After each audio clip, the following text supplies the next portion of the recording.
یعنی جو شروع میں ہی ہے کہ قریش کی جب آنکھ کھلی، تو اس کا آپ بتائیں گے کہ یہ جو ہے آنکھ کھلنا یہ کیا ہے؟ یعنی وہ وہاں پر تو محاصرہ کر کے کھڑے تھے، تو وہاں سوئے ہوئے تو نہیں تھے، آنکھیں بند تو نہیں تھی. تو یہاں آپ بتائیں گے جو اس سے پہلے پیرے میں بھی آ چکا ہے کہ اللہ کی مدد آئی، اللہ رب العزت نے ان کو بے خبر کر دیا، ان پر نیند طاری کر دی. یا پھر جب نبی کریم صلی اللہ علیہ وسلم سورہ یاسین کی تلاوت کرتے ہوئے نکلے تو وہ دیکھ نہ سکے. کس وجہ سے؟ کہ ان کی بینائی جاتی رہی یا ان پر نیند کا غلبہ ہو گیا. جب ان کی آنکھ کھلی نیند سے تو نبی کریم صلی اللہ علیہ وسلم جا چکے تھے. انہوں نے دیکھا کہ رات کا بہت زیادہ حصہ جو ہے وہ گزر چکا ہے، اندر سے تو کوئی نہیں آیا. تو اندر جا کر جب بستر پر دیکھا تو حضرت نبی کریم صلی اللہ علیہ وسلم کے بستر مبارک پر حضرت علی المرتضیٰ رضی اللہ تعالیٰ عنہ جو ہے وہ لیٹے ہوئے تھے. تو حضرت علی المرتضیٰ کا جب کپڑا ہٹایا، دیکھا کہ حضرت علی رضی اللہ تعالیٰ عنہ ہے. پوچھا کہ حضرت نبی کریم صلی اللہ علیہ وسلم کہاں ہیں؟ آپ یہاں پر لیٹے ہوئے ہیں. تو انہوں نے کہا کہ نبی کریم صلی اللہ علیہ وسلم تو مدینہ ہجرت کر چکے ہیں، وہ تو رات کے جا چکے ہیں. وہ بڑے حیران اور پریشان ہوئے کہ پورا محاصرہ گھر کا کیا ہوا ہے، وہ کیسے جا سکتے ہیں؟ لیکن پھر غصے میں آ گئے اور حضرت علی المرتضیٰ کو لے جا کر قید کر دیا، خانہ کعبہ میں جا کے حبس بیجا میں رکھا. لیکن انہیں حبس بیجا میں رکھنے سے تو ان کا جو ہدف تھا وہ نہیں تھا. ان کا ہدف تو حقیقی ہدف تو وجود اقدس تھا، جیسے پڑھ چکے ہیں آپ. اس لیے پھر انہیں چھوڑ دیا اور پھر نبی کریم صلی اللہ علیہ وسلم کی تلاش میں نکلے. تلاش کے لیے نہ صرف خود تلاش کے لیے نکلے بلکہ اعلان کر دیا کہ جو پکڑ کر لائے گا اسے 100 اونٹ انعام دیا جائے گا. لوگ انعام کی لالچ میں بھی نکلے. تو جب انعام کی لالچ میں نکلے تو غار کے جو انعام کی تلاش میں نکلے تھے، جیسے سراقہ بن جاشم تھے، وہ جب غار کے قریب پہنچے، جب لوگ تلاش کرتے کرتے نبی کریم صلی اللہ علیہ وسلم کو غار کے قریب پہنچے تو حضرت ابوبکر صدیق رضی اللہ تعالی عنہ نے عرض کی کہ یا رسول اللہ صلی اللہ علیہ وسلم، آپ جو لوگ ہیں بالکل قریب آ گئے ہیں. اگر اپنے پاؤں کی طرف بھی دیکھیں تو جب اپنے پاؤں کی طرف دیکھیں گے، نظر نیچے کریں گے تو وہ ہم انہیں نظر آ جائیں گے. کیونکہ وہ کھائی جو ہوتی ہے وہ پہاڑ کی، وہ اتنی بہت بڑی نہیں ہوتی ہے، وہ اتنی ہوتی ہے کہ 2 آدمی جو ہیں اس میں ایسے اکٹھے ہو کے چھپ سکیں، وہاں پر سکڑ کر بیٹھ سکیں، اتنی کھائی تھی. تو وہ کہتے ہیں کہ وہ ہمیں دیکھ سکتے ہیں.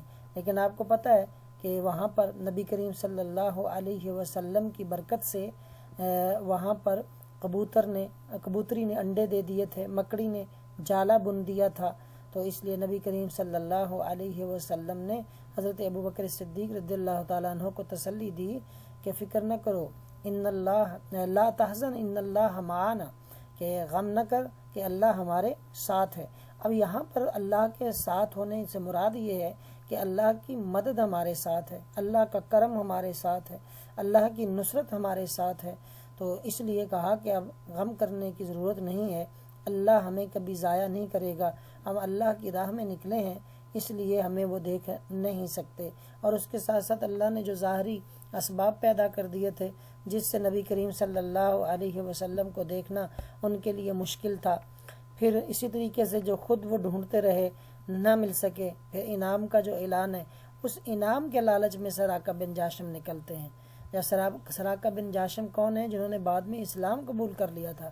ان کے بارے میں آتا ہے کہ حضرت عمر فاروق رضی اللہ تعالی عنہ کے زمانے میں کیسر و کسرا جب فتح ہوا تو اس وقت جب حضرت عمر فاروق رضی اللہ تعالی عنہ مال غنیمت کو گن رہے تھے تو وہاں پر وہ بادشاہ کے کنگن جو سونے کے ہیں وہ بھی مال غنیمت میں جب پائے تو حضرت عمر فاروق نے جب یہ دیکھا تو وہ کنگن اٹھا کر آواز لگانا شروع کر دی کہ اینا سراقہ کہاں پر ہے.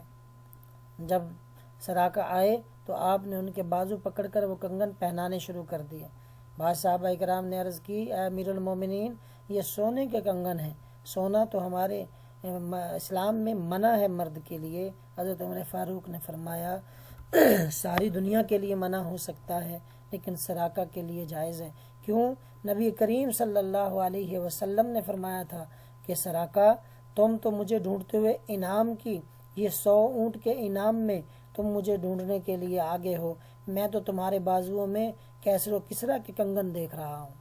یعنی وہ بات اس وقت نبی کریم صلی اللہ علیہ وسلم نے کہی تھی کہ کیسرا کا تمہارے بازوؤں میں میں کیسر و کسرا کے کنگن دیکھ رہا ہوں. وہ نبی کریم صلی اللہ علیہ وسلم کی کہی ہوئی وہ بات حضرت عمر فاروق کے دور حکومت میں، ان کی دور خلافت میں آ کر پوری ہوتی ہے. اور یہ بات اس قدر مشہور تھی کہ حضرت عمر فاروق اس بات سے واقف تھے. جب یہ کنگن آئے مال غنیمت میں تو نبی کریم صلی اللہ علیہ وسلم کی زبان مبارک سے اس نکلی ہوئی بات کو پورا کرنے کے لیے حضرت عمر فاروق نے سراقہ کو وہ کنگن پہنائے. اس طریقے سے سراقہ کا گھوڑا جو ہے وہ زمین میں دھنستا ہے، اور بار بار یہ ایک انڈیکیشن تھی اس کے لیے کہ اللہ کی رضا اس میں نہیں ہے، تو اللہ کی رضا کے خلاف کام کر رہے ہو. تو پھر جب 2-3 مرتبہ جس کی تفصیل اس میں پیرے میں بھی لکھی ہوئی ہے اس کو مزید تفصیل سے آپ لکھیں گے، اور پھر اس کو یہ سمجھ آ گئی کہ یہ کسی اور ہی چیز کے آثار ہیں، یہ علامتیں کوئی اور ہی ہیں، میں نبی کریم صلی اللہ علیہ وسلم کو نہیں پکڑ سکتا. تو پھر کیا ہوا، وہ تائب ہو گیا. تائب ہونا یعنی توبہ کر گیا. توبہ کرنے کے بعد پھر اس نے فرمان امن کی عرض کی کہ مجھے جو ہے وہ امن کی تحریر لکھ دیجئے. اس سے مراد یہ ہے کہ جب نبی کریم صلی اللہ علیہ وسلم جو ہے وہ ظاہری پاور میں آئیں گے، جب مدینہ منورہ جا کر وہ اسلام جو ہے وہ پھیلے گا، تو پھر جب آپ دوبارہ سے مکہ کو فتح کریں گے یا آپ اپنی طاقت کا جب مظاہرہ کریں گے تو پھر مجھے یہ کچھ نہ کہا جائے، مجھے جو ہے وہ معاف کر دیا جائے.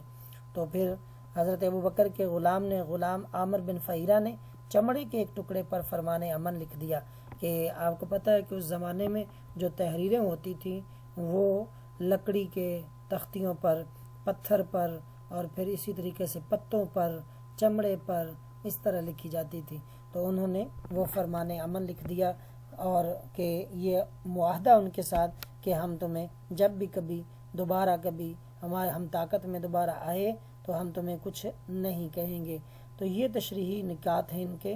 اب آپ دیکھیں گے کہ اس کا جو حوالہ ہے ایک تو اس میں ہی لکھا ہوا ہے آیت لا تحزن ان اللہ معنا، گھبراؤ نہیں بے شک اللہ ہمارے ساتھ ہے.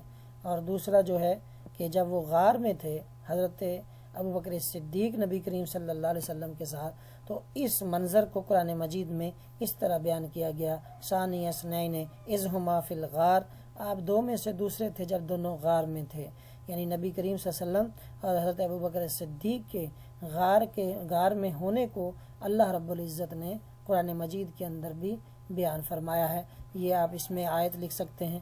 اسی کے ساتھ پھر ہے کہ جب ابوبکر صدیق رضی اللہ تعالیٰ عنہ نے کافروں کی آہٹ سنی اور گھبرائے، تو یہ سارا جو قصہ ہے اس کو آپ یوں شعر کی صورت میں بھی لکھ سکتے ہیں کہ سنی ابو بکر نے قدموں کی آہٹ، دل ہوا پرغم، کہا دشمن قریب آئے ہیں، اے فخر بنی آدم، کہا اللہ ساتھی ہے تو کیا اندیشہ دشمن، رکھ ان اللہ معانا پر نظر، اے دوست لا تحزن. یعنی یہ اس سارے پیرے کو اس طریقے سے شاعر کی زبان میں بھی بیان کر کے بطور حوالہ وہاں پر آپ لکھ سکتے ہیں. اس طرح تحریر میں ایک خوبصورتی آ جاتی ہے. 2 آیات بھی ہیں اور یہ 2 شعر بھی ہیں. ان میں سے جتنی آپ کے لیے آسانی ہو اس پیراگراف میں، اگر یہ پیراگراف آئے تو اس میں لکھ سکتے ہیں. اور دوسری بات یہ ہے کہ جو اس طرح کے پیراگراف ہوتے ہیں ان کی جو تشریح ہوتی ہے وہ اس سبق کا خلاصہ بھی بہت زیادہ کام دیتا ہے کہ اس کا چونکہ سیاق اور سباق ہوتا ہے سارا، تو وہ اس کے خلاصہ جس طرح آپ لکھتے ہیں خلاصے کی صورت میں بھی اس پیرے کی تشریح میں بہت ساری باتیں اس خلاصے میں سے یا خلاصہ جو ہے وہ مزید جو ہے مختصر کر کے اس کی تشریح میں لکھ سکتے ہیں. اب یہ نیچے آپ دیکھ رہے ہیں کہ یہ آپ کو سبسکرائب کرنے کے لیے ہے کہ پلیز سبسکرائب مائی چینل. اس کو لائک بھی کریں، شیئر کریں، کمنٹس کریں اور سبسکرائب کرنا نہ بھولیں تاکہ اسی طرح کی مور لائک دس، اسی طرح کی اور بھی ویڈیو آپ تک پہنچتی رہیں اور آپ اس سے استفادہ کرتے رہیں. اللہ تعالی ہمارا حامی و ناصر ہو. اللہ حافظ.